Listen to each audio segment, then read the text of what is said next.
Hey guys, Daryl Dyke with Noble Mortgage and Investments with my good friend Matt Trenchard with Senna House Buyers, and we are starting a brand new video series about the squatter house on Blodgett. So before we get into the actual details of the deal, Matt's going to tell you guys about the transaction, how we found it. We're going to talk about how we financed it, the customer, what they're doing with the property, and all that sort of thing. I do want to touch base a little bit on the relationship between Noble Mortgage and Senna House Buyers. We've been doing business together since probably 2014. Yeah, about 2014. 2014, and it's been a great relationship. Senna is one of the larger wholesale companies here in the city of Houston. Noble Mortgage is also a full service mortgage company. We do hard money and conventional. So we've worked together on lots of deals, but recently we moved our offices in 2018, and Matt moved his offices into the same building a year later in 2019 over by City Center. So just that move, he's one floor above us, has enabled us to do a lot more business together, which is really interesting how this deal came about, and Matt's going to get into that next. For sure. Okay, so one of the things I always get as a wholesaler is how do you find deals? Where do you find deals? So let's talk about the specifics on this one. So this was actually a text message lead. We ended up texting the seller,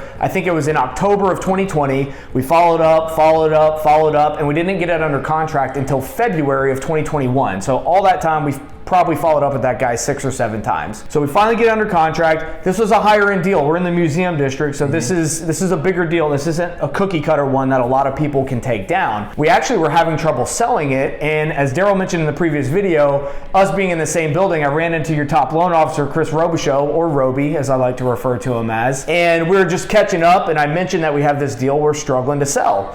He said, well, send me the details. I'll see if we have any clients who are interested in it. That same day, you guys actually brought the buyer to the table, and we got it under contract to sell it to the end buyer. So that is the power of having strong relationships, which if you haven't learned in the real estate business, is kind of crucial. But it also speaks to the strength of our relationship that we've had over the years, being in the same building, being able to refer customers. If we have people who need lending and you guys need people looking for deals, it works really, really well. That was a really cool story for us. You guys were able to help us get it done. We were able to get you another loan, and it worked out really well. So in the next video, Daryl's going to talk about the specifics on the numbers on this deal and kind of give some background on the financing side of things. So stay tuned so you can learn more about that.